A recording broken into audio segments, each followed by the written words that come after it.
Salut à tous, bienvenue sur Minutrition, le podcast qui te montrera qu'alimentation et plaisir sont faits pour s'entendre. Moi, c'est Kali, diététicienne nutritionniste. Mais avant de commencer, si tu ne veux pas rater d'épisode, n'oublie pas de t'abonner. Tu te rappelles, la semaine dernière, quand j'ai parlé du Nutri-Score, je t'ai parlé du Nova-Score. Eh bien, c'est ce qu'on va voir ensemble aujourd'hui. Le Nova-Score a été présenté pour la première fois en 2009 par une dizaine de professeurs. Pour faire bref sur sa présentation, c'est une répartition qui permet de classer les aliments du plus brut, donc de l'état le plus naturel d'un produit, au plus transformé en 4 niveaux. Le niveau 1 étant l'état le plus naturel et le niveau 4 l'état le plus transformé. C'est le même principe que le Nutri-Score, sauf que là, ça va de 1 à 4 et toujours du vert au rouge. Le niveau 1, c'est un aliment non transformé ou avec de très faibles transformations. Le niveau 2, c'est des ingrédients culinaires transformés. Le niveau 3, c'est un aliment transformé. Et le niveau 4, un aliment ultra transformé. Du coup, aujourd'hui, on va voir ensemble plus en détail les 4 classes. Du coup, les aliments non transformés ou très peu transformés sont dans la classe Nova 1. C'est les aliments à l'état naturel d'origine végétale ou animale. Ceux qui sont légèrement transformés, on parle d'aliments qui ont subi un traitement de séchage, broyage, fermentation non alcoolique, pasteurisation, congélation, etc.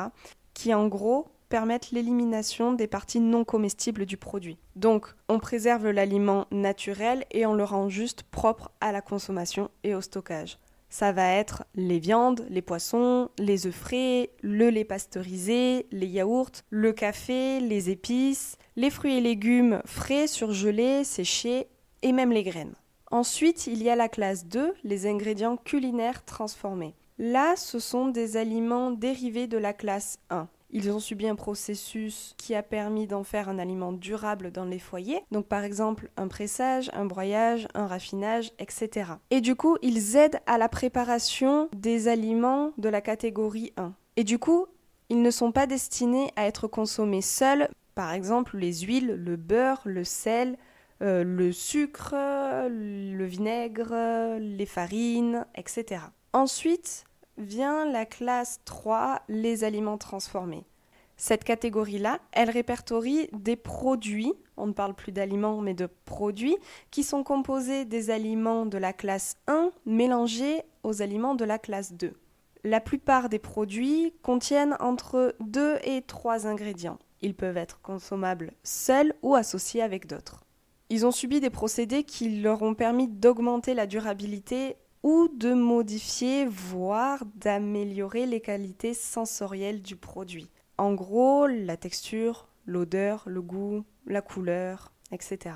Et tous ces procédés vont également permettre d'augmenter la résistance aux microbes et aux bactéries. Dans cette catégorie, on va retrouver par exemple les fromages, le pain, les boissons alcoolisées, les conserves, les bocaux, les préparations surgelées prêtes, etc.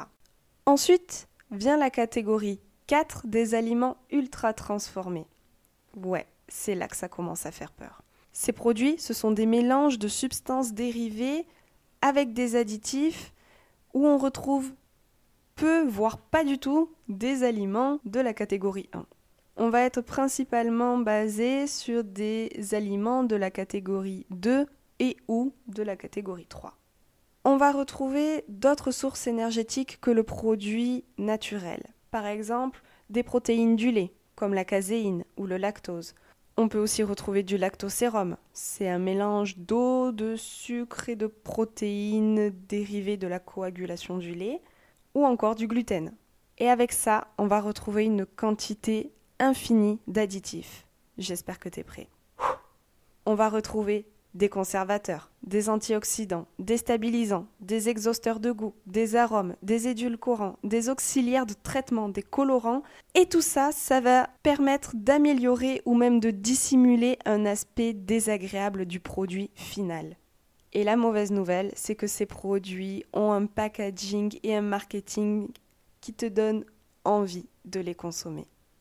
Oui, c'est dans cette catégorie qu'on va retrouver les céréales du petit déjeuner, les gâteaux, les biscuits, les yaourts aux fruits, les crèmes dessert, les boissons sucrées, etc.